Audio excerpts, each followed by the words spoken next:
कार्तिक महात्म्य त्रयोदश अध्याय। नारद उवाच विष्णुं जलन्धरं गत्वा तदैत्यपुटभेदनं पातिव्रतस्य भङ्गाय वृन्दायाश्चाकरणीतिः। शृण राजन मनुवंशी विष्णु जे शिव पुरुवासी प्रवेश जलन्धरपुरे माया रचिले तार ठारे से माया देवे अगोचर शुण कहिबा नृपवर सुजन जनकर हिते विचार करी पंचभूते वैष्णवी माया रे अच्युत मोहिले वृंदावती चित से जलंधर राजा राणी स्वामी स्नेह मनि गुणी पति भावरे मन देई रात्रे पलंके थिला सोई एमंते निशी अर्धमान निटारे देखई स्वपन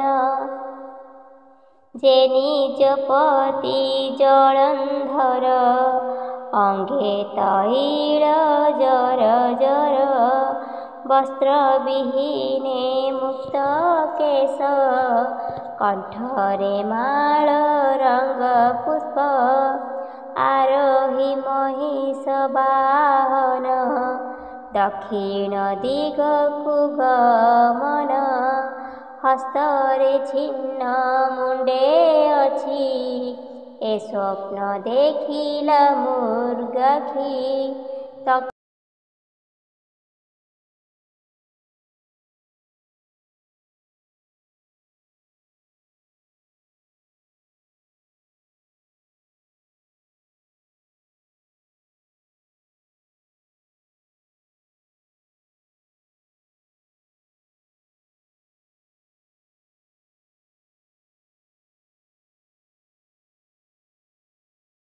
उल्लुक पक्षी उड़ी आसी डाकिला गृह परे बसी पुर बाहारे शिवारावे शब्द शुणी श्वान धावे एमंत उपद्रव ध्वनि शुणन्ते असुर कामिनी भलई मनरे विषादे आवरण भजईनी रे बसी रजनी पुहाइला प्रभाते शुभन देखिला मंदिर होइला बाहार देखिला पूर्वे दिन कर उदय काले श्वेत वर्ण मंडल दिशे छिन्न भिन्न पारुषे तारा गण दिशे शोणित धारा शून्य खसे दिग दिशन्ति धूममये ता देखि वृन्दावती काये भये कंपई थर हर लोचन बहे अश्रुधार पुणी मिलिला पुरे आसी क्षण मात्र के स्थिरे बसी स्वामी भावरे देई चित आकुल तार पंचभूत मनरे करई विचार कालस्वर विश्वेश्वर जीव संहारे जोग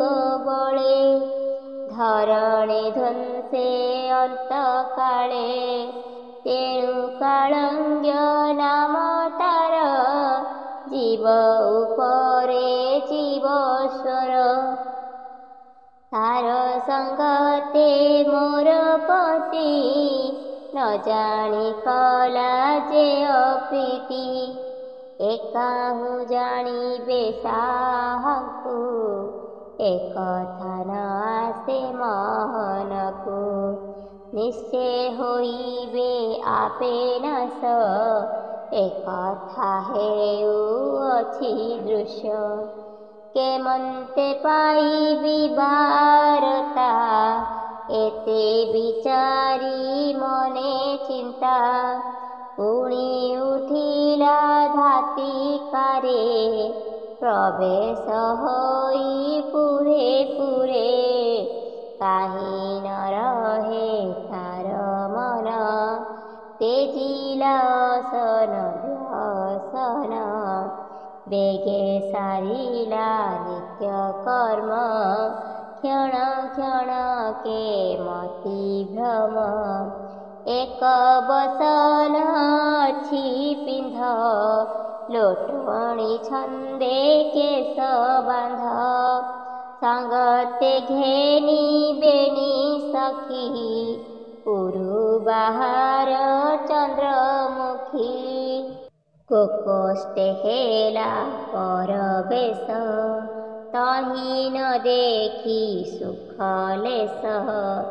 ବେଗେ ବାହାର ହେଲା ତହୁଁ ତ୍ରିପୁଣ୍ଡ ଗଳୁଅଛି ଦେହୁ। ଉଚ୍ଚ ସ୍ଥାନରେ ଯାଇ ଉଠି ଦିଗମାନଙ୍କୁ ଦେଇ ବୃଷ୍ଟି। ପତି ଆଗମ ଅନୁସରି ଚିତନ ପାରେ ସ୍ଥିର କରି। ନିଶ୍ଚେ ପ୍ରମାଦ ବୋଲି ଭାଳି ଜଗତ ମଣୁ ଅଛି ସ୍ଥଳି।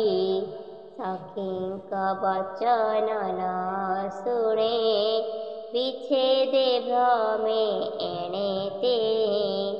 ନଗୃ ବାହାର ହୋଇ ସତୀ ସ୍ୱାମୀ ସ୍ୱରୂପ ମନେ ଚିନ୍ତି। ବସିଲା ଯାଇ ବନ ଘରେ ଉଠିଲା ପର୍ବତ ଉପରେ। ଆପେ ଆପଣା କର୍ମ ନିନ୍ଦି ଦଶ ଦିଗକୁ ଚାହିଁ କାନ୍ଦି। ତହିଁ ସଖୀଙ୍କ ଭୁଜ ଧରି ଆକୁଳେ ପର୍ବତ ତୁରି। ବନେ ବୁଳଇ ଦୁଃଖେ ପଡ଼ି ବିଷ୍ଣୁ ମାୟାରେ ବୁଦ୍ଧି ହୁଡ଼ି। ସ୍ୱାମୀ ବିଚ୍ଛେଦେ ଦୁଃଖ ମନେ ଖୋଜି ବୁଲଇ ବନେ ବନେ। ବେଣୀ ସଜନି ଛନ୍ତି ମେଳେ ଏମନ୍ତ ବିଷ୍ଣୁ ମାୟା ବଳେ। ଘୋର ଦାନବ ବେଣୀ ବେଗେ ମିଳିଲେ ବୃନ୍ଦାବତୀ ଆଗେ। ସିଂହର ପ୍ରାୟ ତାଙ୍କ ମୁଖ ବିକଟ ଦନ୍ତ ତୀକ୍ଷ୍ଣ ନଖ। ଉତ୍ସର୍ଗ କଣ୍ଠ ପୁଷ୍ଟ ହନୁ ପର୍ବତ ପ୍ରାୟ ଦିଶେ ତନୁ। ମୁକୁଳା କେଶ ଆଖି ଯୁବତୀ ଭୟ କଲେ ଦେଖି। ଅସୁରେ ଘୋର ନାଦ କରି करे कंटक वृक्ष धरी। कटी विस्तारी धाई छंती ता देखी भये वृंदावती। बेनी सजनी घेनी संगे पलाई मनर आतंगे। केतेक दूरे एक ऋषि जोग ध्यान रे छंती बसी।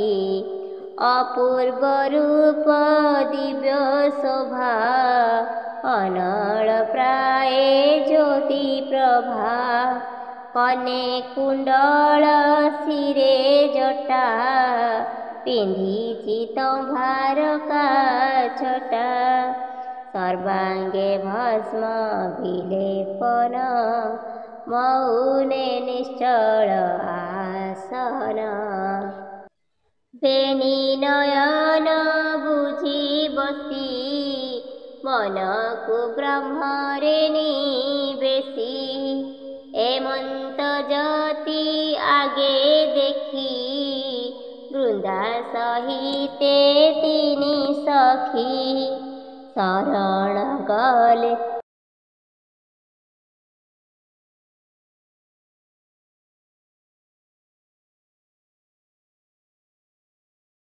ତାଙ୍କ ପାଶେ ଅସୁରେ ଦେଖିଲେ ପ୍ରତ୍ୟକ୍ଷେ ଅତଙ୍ଗେ ଡାକନ୍ତି ତରୁଣୀ ମୁନି ଚାହିଁଲେ ତାହା ଶୁଣି ହସ୍ତ ଉଞ୍ଚାଇ ହୁଁ କରି ଅସୁରେ ପଳାଇଲେ ଡରି ଦେଖି ଆନନ୍ଦ ବୃନ୍ଦାହୁଦେ ପ୍ରଣାମ କଲା ମୁନି ପାଦେ କର ଯୁଗଳ ଶିରେ ଦେଇ ବୋଲଇ ଶୁଣିବା ଗୋସାଇଁ ତୁମ୍ଭ ପ୍ରସାଦେ ଆମ୍ଭେ ପ୍ରାଣେ ରକ୍ଷା ପାଇଲୁ ତିନି ଜଣେ ଏବେ ମୁଁ ପୁଛଇ ମନ୍ତ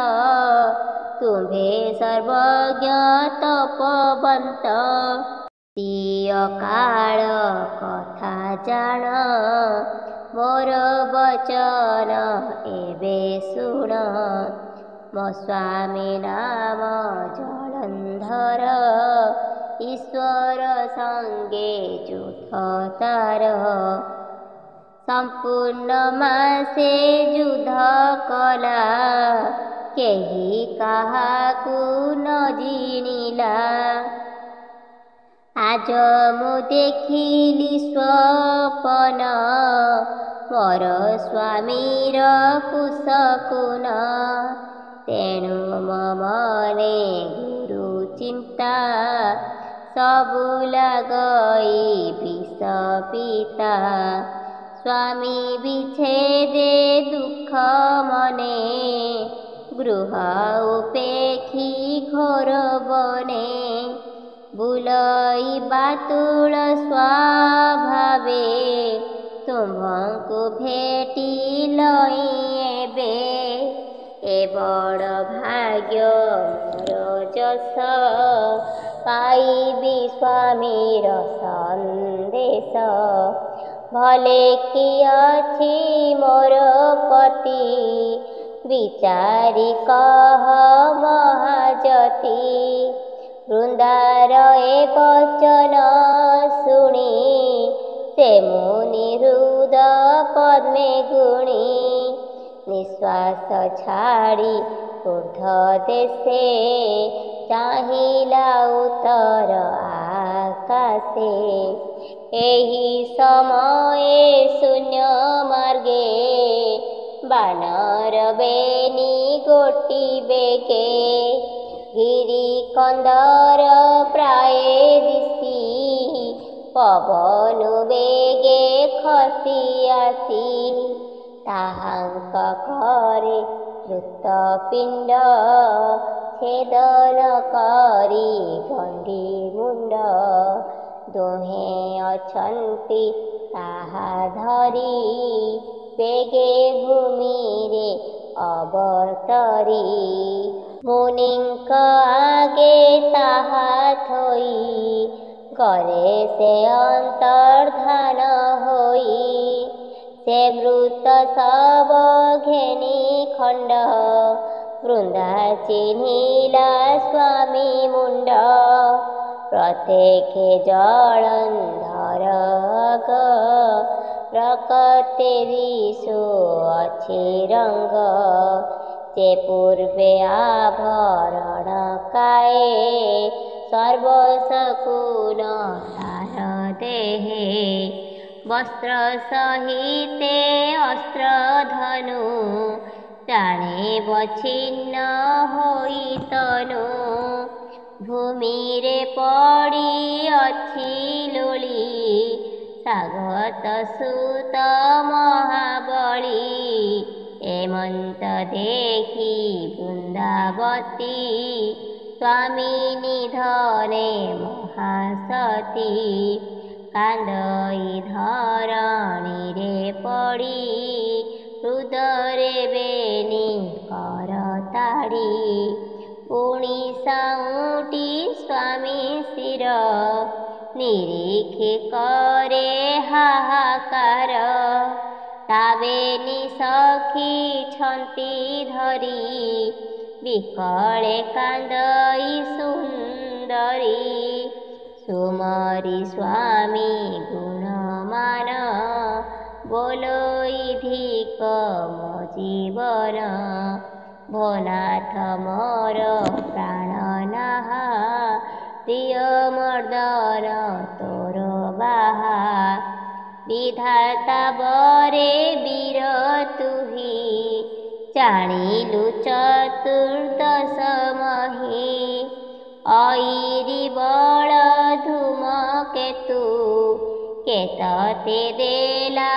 ଅପମୃତ୍ୟୁ ଏତେ ଅବସ୍ଥା ତୋର ଚାହିଁ ମୋ ପ୍ରାଣ ଅଛି କିମ୍ପା ରହି ତୁଜେ ନ ଦେଖୁ ମୋର ଦୁଃଖ ଜୀବନ୍ତେ ଦେଲୁ କେତେ ସୁଖ ସେ ଗୁଣ ସୁଝିବି କେମନ୍ତେ ଭୋନାଥ ଘେନି ଯାଅ ମତେ ତୋର ଜୀବନ ଅଛି ଯହିଁ ମୋ ପ୍ରାଣ ବେଗେ ପଶୁ ତହିଁ ମୋ ଶରୀର ତୋର ପିଣ୍ଡେ ଦହନ ହେଉ ଅଗ୍ନିକୁଣ୍ଡେ ଏକଥା କରି ବହି ବେଗେ ବୁଦ୍ଧି ତ ଦିଶୁ ନାହିଁ ଆଗେ ତୁ ନାଥ ରାଜ ରାଜେଶ୍ୱର ତୋର ବାନ୍ଧବ ଚକ୍ରଧର ଇନ୍ଦ୍ରାଦି ଦଶ ଦିଗପାଳେ ସୁର ସୁର ନର ମେଳେ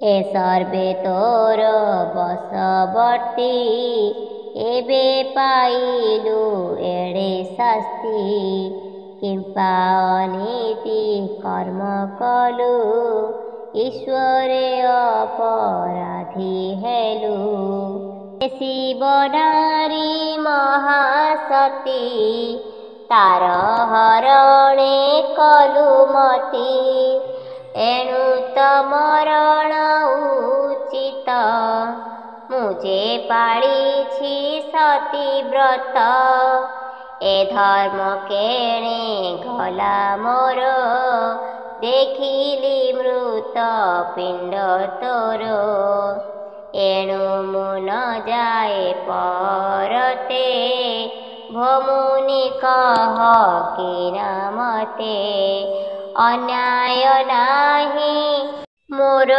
ମନେ ବିଧବା ହୋଇଲି କେଶନେ ମୁନି ବୋଲନ୍ତି ଶୁଣ ସତୀ ଯେବେ ସ୍ୱଧର୍ମେ ମୋର ମତି ତେବେ ବର୍ତ୍ତିବ ତୋର ନାହା ଶୁଣ ସଂଶୟ ଅଛି ଯାହା ଜଗତ ଈଶ୍ୱର ପୁରୁଷ ସେ ଯାହା କରିଅଛି ନାଶ ରଣେ ତପତି ମୁଣ୍ଡ କାଟି ତା ଭୃତ୍ୟ ନନ୍ଦୀ ସେ ଭୁକୁଟି ଶିବ ଚଳାଇ ତାର ହାତେ ସେ ଆଣି ପକାଇଲେ ଏଥେ ପ୍ରତ୍ୟକ୍ଷ ଦେଖୁଅଛ ସବ କେମନ୍ତେ ବୋଲିବା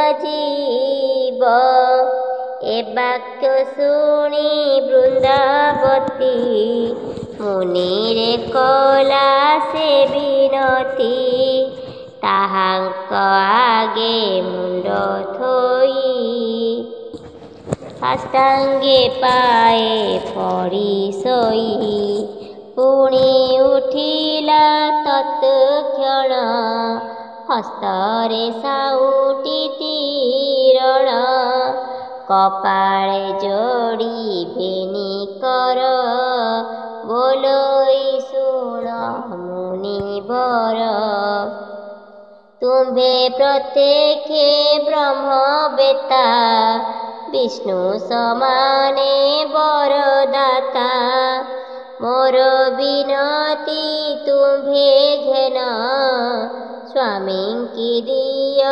ଜୀବଦାନ ଏମନ୍ତ କହି ପୁଣ ପୁଣି ପ୍ରଣାମ କରଇ ତରୁଣୀ ତାର ବିଜୟ ଭାବ ଦେଖି ମୁନି ବଇଲେ ଭୁଜ ଆଖି ହେଣେ ବିଷ୍ଣୁଙ୍କ ଧ୍ୟାନ କର ଜିଆଇ ଦେବା ତୋର ବର ଏମନ୍ତ ଶୁଣି ତିନି ସଖୀ ବସନେ ନିବେଶିଲେ ଆଖି ସେ ମୁନି ପୁତ ପିଣ୍ଡ ତୁଲେ ତକ୍ଷଣେ ଅନ୍ତର୍ଧାନ ହେଲେ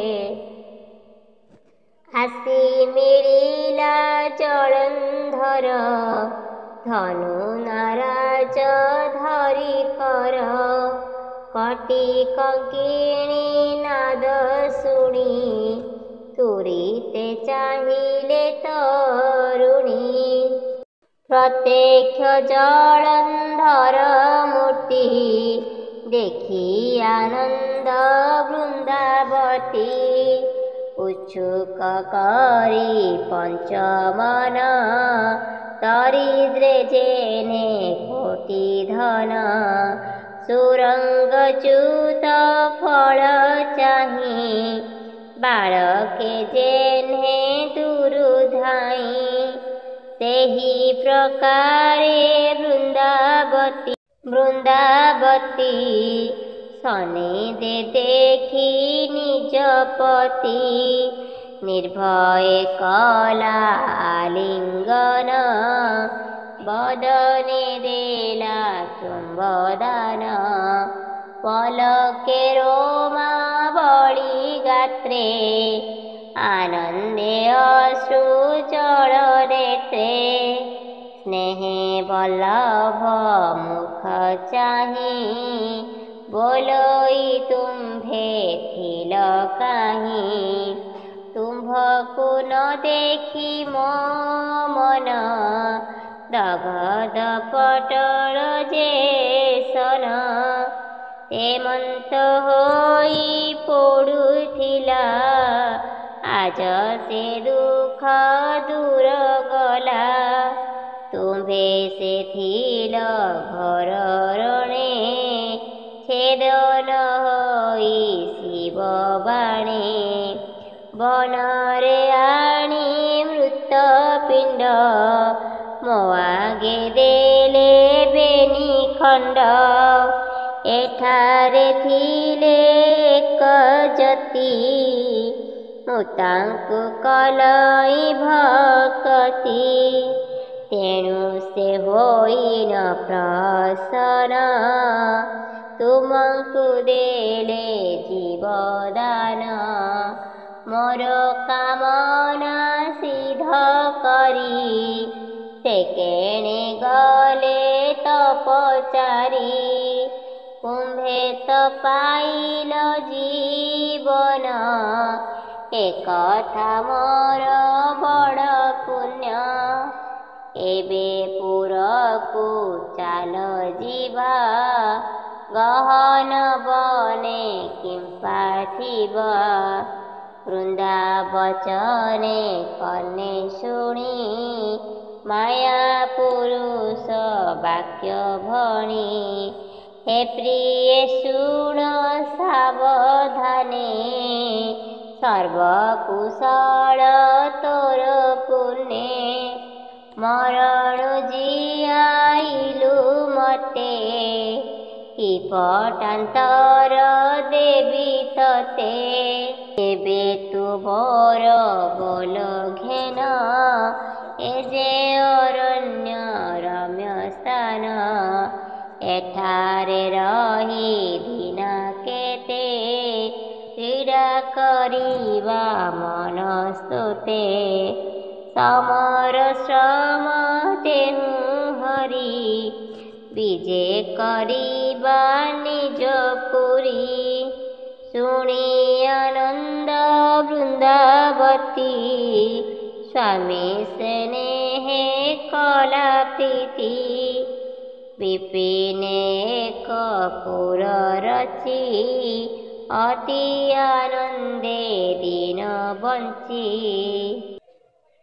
ଏମନ୍ତେ ଗଲା ଷଡ଼ମାସ, ଶରତ ଋତୁ ପରାବେଶ।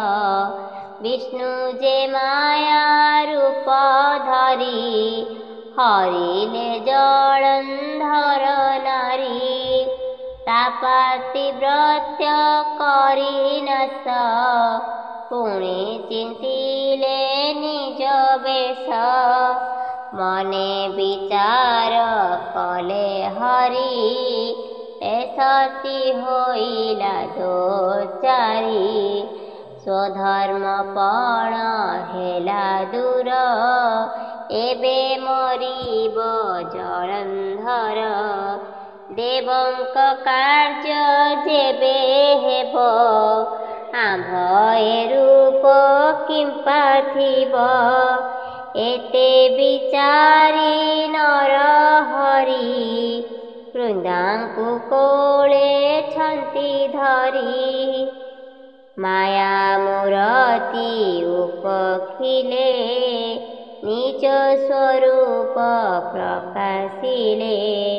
ମେଘ ଗମ୍ଭୀର ବାଣୀ ଶୁଣି, ସେ ଜଳନ୍ଧର ରାଜା ରାଣୀ। ଲେଉଟି ଚାହିଁଲା ନିରେଖି, କାତର ବିଷ୍ଣୁ ରୂପ ଦେଖି।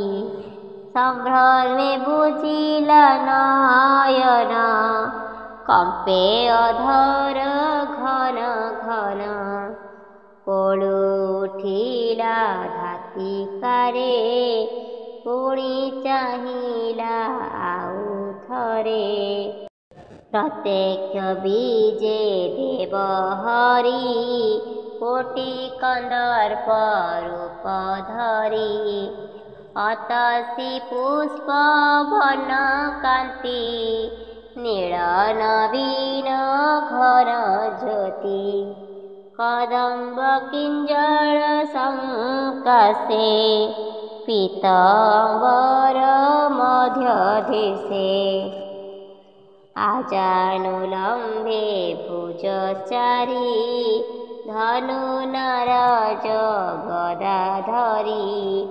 ଅମ୍ବୁଜ ପୁଷ୍ପ ଏକକରେ, ମଣି ମୁକୁଟ ଶୋଭେ ଶିରେ। କନେ କୁଣ୍ଡଳ କଣ୍ଠେ ହାର, ଭୁଜେ କଙ୍କଣ ରତ୍ନସାର। ପାଦେ ନୃପୁର ବେଣୀ ଶୋଭା, ଆଦିତ୍ୟ ପ୍ରାୟେ ତାଙ୍କ ପ୍ରଭା। କପାଳେ ଚନ୍ଦନର ବିନ୍ଦୁ, ନିଶି ଗର୍ଭରେ ଯେହ୍ନେ ଇନ୍ଦୁ। କଣ୍ଠେ ଲମ୍ବଇ ବନମାଳ, ବୀର ବାହୁଟି ଭୁଜ ମୂଳ। ଅଙ୍ଗୁଳି ମାନଙ୍କରେ ମୁଦି, ନବଗ୍ରହଙ୍କ ଜ୍ୟୋତି ନିନ୍ଦି। ଏମନ୍ତ ରୂପେ ବ୍ରହ୍ମ ରାଶି, ବୃନ୍ଦାଙ୍କୁ ଚାହିଁ ଅଳ୍ପ ହସି। ତା ଦେଖି ବୃନ୍ଦା କଲା କୋପ, ବୋଇଲା ଧିକେ ତୋର ରୂପ। ତୋହର ପ୍ରଭୁ ଗଣ, ତୁଜେ ସଂସାରେ ପଡ଼ି ଜଣ।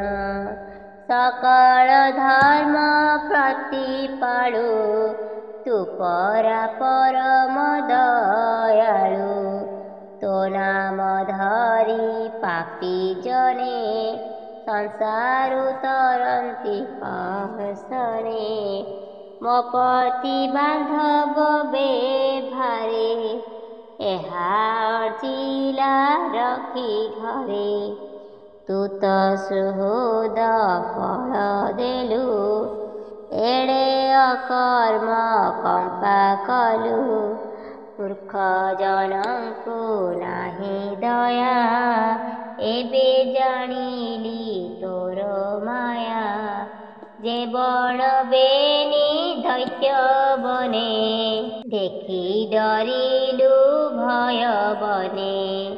ଯେ ଋଷି କରୁଥିଲା ତପ ତେବେ ନିମର୍କଟ ସ୍ୱରୂପ। ଯେ ମୃତ ଶବ ମୋର ଆଗେ ଏ ସର୍ବକୃତ୍ୟ ତୋର ଯୋଗେ।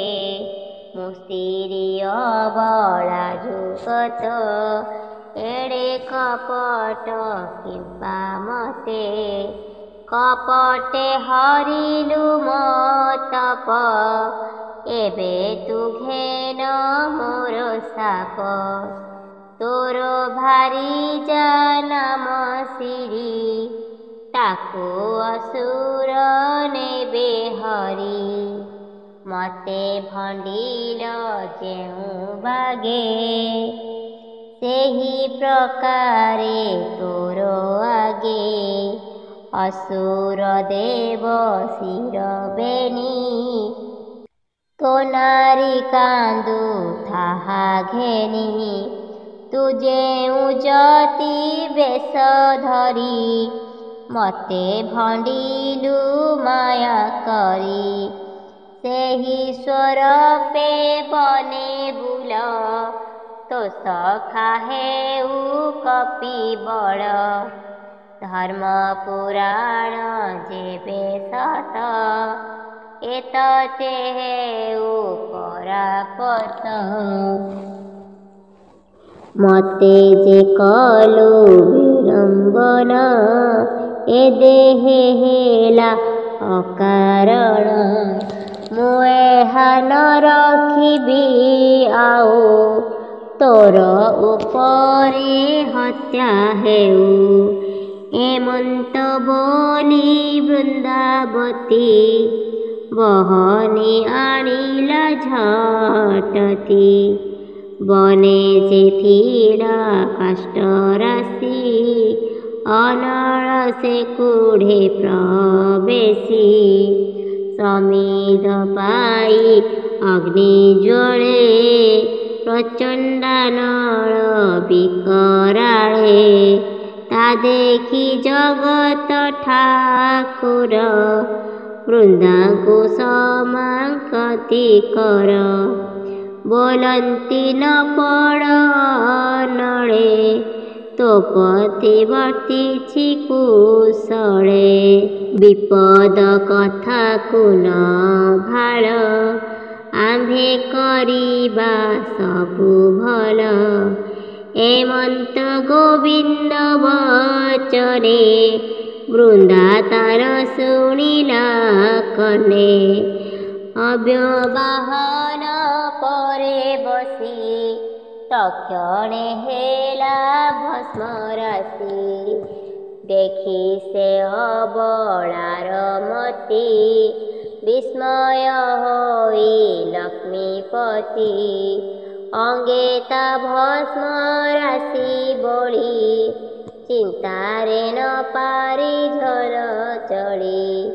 ବୃନ୍ଦାଙ୍କୁ ମନେ ଧ୍ୟାନ କରି ଯେହ୍ନେ ଅଚଳ ମହାଗିରି। ତେମନ୍ତ ଭାବେ ନାରାୟଣ ବ୍ରତରେ ହୋଇଲେ ମୌନ। ସେ ପ୍ରଭୁ ଚରଣ କମଳେ ସୁଗନ୍ଧେ ଚିନ୍ତ ଯୋଗ ବଳେ। ତେଣେ ହୋଇବେ ପ୍ରଭୁ ବଶ ଭଣଇ ମହାଦେବ ଦାସ। इति श्रीपद्मपुराणे उत्तरखण्डे कार्तिकमाहात्म्ये विष्णु वृन्दावती हरणे नाम त्रयोदशोऽध्यायः।